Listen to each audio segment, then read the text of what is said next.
Mumbai foot over bridge हादसे में 3 महिलाओं समेत अब तक 6 लोगों की मौत की खबर, 33 लोग घायल। घायलों का मुंबई के सेंट जॉर्ज और जीटी अस्पताल में चल रहा है इलाज। कल शाम 7:35 पर हुआ था हादसा। मुंबई में सीएसटी रेलवे स्टेशन के पास फुटओवर ब्रिज का एक हिस्सा गिरने से हादसा हुआ।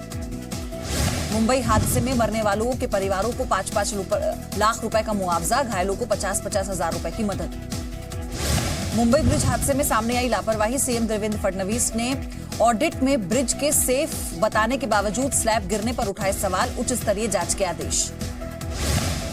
सीएम देवेंद्र फडणवीस ने कहा, घटना बहुत गंभीर है, ऑडिट के बावजूद हादसा बड़े सवाल उठाता है। सीएम ने कहा, स्ट्रक्चरल ऑडिट में कोताही हुई है तो पूरी जांच होगी, जांच के बाद दोषियों पर कड़ी कार्रवाई करेंगे। प्रधानमंत्री मोदी ने हादसे पर दुख जताया, घायलों की हर संभव मदद के निर्देश दिए।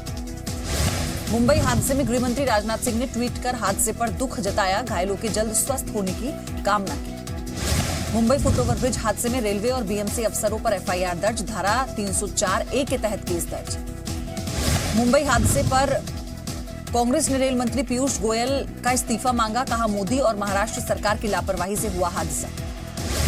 मुंबई हादसे पर सियासत, अखिलेश यादव ने कहा, यह बुलेट ट्रेन वाली सरकार की नाकामी है। एआईएमआईएम नेता वारिस पठान ने कहा, हादसे को रोका जा सकता था, हादसे से सरकार ने कोई सबक नहीं लिया। ईवीएम पर आज सुप्रीम कोर्ट में होगी सुनवाई। विपक्ष ने 50% तक वीवीपैट पर्चियों के ईवीएम से मिलान की मांग की। विपक्ष के 21 नेताओं ने सुप्रीम कोर्ट में दायर की याचिका, ईवीएम के जरिए वोटिंग में गड़बड़ी की आशंका जाहिर की। लोकसभा चुनाव के लिए बीजेपी उम्मीदवारों की पहली लिस्ट 16 मार्च को हो सकती है जारी। सूत्रों के मुताबिक महाराष्ट्र के 18 उम्मीदवारों का होगा ऐलान। लोकसभा चुनाव में बीजेपी उत्तर प्रदेश में 20 से 25 नए उम्मीदवार उतार सकती है। यूपी के बीजेपी अध्यक्ष महेंद्रनाथ पांडे ने कहा, बीएसपी और समाजवादी पार्टी के कई नेता बीजेपी में आने वाले। यूपी में अप्रैल से चुनावी रैली शुरू करेंगे अखिलेश और मायावती। नवरात्रि के दौरान होगी पहली संयुक्त रैली, दोनों की यूपी में एक साथ 18 रैलियां। समाजवादी पार्टी में परिवार के एक और सदस्य को लोकसभा चुनाव लड़ाने की तैयारी, अपर्णा यादव को संभल से उतार सकती है पार्टी। मुलायम चाहते हैं कि अपर्णा को संभल से मिले पार्टी का टिकट। अपर्णा ने कल अखिलेश यादव से मुलाकात की थी। पश्चिम बंगाल में ममता बनर्जी को झटका, तृणमूल कांग्रेस का एक विधायक बीजेपी में शामिल, टिकट बंटवारे से नाराज। पूर्व पश्चिम बंगाल को अति संवेदनशील घोषित करने की बीजेपी की मांग के खिलाफ कोलकाता में आज और कल धरना देगी टीएमसी की महिला कार्यकर्ता। बंगाल के अपमान का आरोप लगाया। कांग्रेस छोड़ बीजेपी में शामिल हुए केरल के वरिष्ठ नेता टॉम वटक्कन पुलवामा हमले के बाद कांग्रेस के रुख और वंशवाद से नाराज थे। उड़ीसा में बीजू जनता दल के वरिष्ठ नेता दामोदर राउत बीजेपी में शामिल, धर्मेंद्र प्रधान की मौजूदगी में बीजेपी की सदस्यता ली। बिहार में महागठबंधन में सीट बंटवारे से पहले ही जीतन राम मांझी नाराज, बातचीत बीच में छोड़कर पटना के लिए रवाना हुए। 16 मार्च को बुलाई पार्टी की बैठक। लोकसभा चुनाव के लिए एनसीपी ने महाराष्ट्र में जारी की 12 उम्मीदवारों की पहली लिस्ट। बारामती से चुनाव लड़ेंगे शरद पवार की बेटी सुप्रिया सुले। लालू यादव के ट्वीट और फेसबुक अकाउंट पर चुनाव आयोग की नजर, आयोग ने जांच बिठाई। चुनाव आयोग जानना चाहता है कि क्या लालू जेल के अंदर से सोशल मीडिया अकाउंट चला रहे हैं या फिर बाहर से कोई उन्हें हैंडल कर रहा है। चारा घोटाला मामले में लालू यादव की जमानत याचिका पर आज सुप्रीम कोर्ट में सुनवाई। लालू ने खराब सेहत का हवाला देते हुए मांगी है जमानत। कांग्रेस के घोषणा पत्र में देशद्रोह कानून खत्म करने का हो सकता है वादा। सूत्रों के हवाले से खबर, कपिल सिब्बल पहले ही दे चुके हैं संकेत।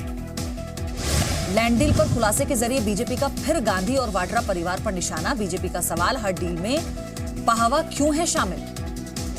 सज्जन कुमार की जमानत अर्जी पर आज सुप्रीम कोर्ट में सुनवाई। सिख दंगा मामले में उम्र कैद की सजा काट रहे हैं सज्जन कुमार। एनआईए ने अलगाववादी मीरवाइज को जांच में शामिल होने के लिए जारी किया समन। 18 मार्च को दिल्ली में पेश होना होगा। टेरर फंडिंग मामले में मीरवाइज से की जानी है पूछताछ। मीरवाइज ने 11 मार्च को सुरक्षा का हवाला देते हुए एनआईए के सामने पेश होने से इनकार कर दिया। पाकिस्तान का भारत के खिलाफ आतंकी एजेंडा फिर हुआ बेनकाब। करतारपुर पर बातचीत के साथ खालिस्तानी आतंकी से मिले गोपाल चावला। सीतापुर में एक बार फिर आवारा कुत्तों का आतंक। महबूबाबाद में एक बच्चे को बनाया निवाला। कर्नाटक के कोप्पल में चुनाव जागरूकता के लिए आगे आए 4 जोड़े। शादी समारोह में आयोग की मदद से चुनाव से जुड़े सामानों को प्रदर्शित किया गया। Man portable anti tank guided missile का भारत ने किया सफल परीक्षण, डीआरडीओ ने तैयार की है मिसाइल। एस श्रीसंत पर बैन के खिलाफ दायर याचिका पर सुप्रीम कोर्ट आज सुनाएगा फैसला। फिक्सिंग मामले में श्रीसंत पर लगाया गया आजीवन प्रतिबंध। मथुरा में दिखने लगे होली के रंग बरसाने के श्रीजी मंदिर में लड्डू की होली खेली गई, बड़ी संख्या में लोगों ने हिस्सा लिया।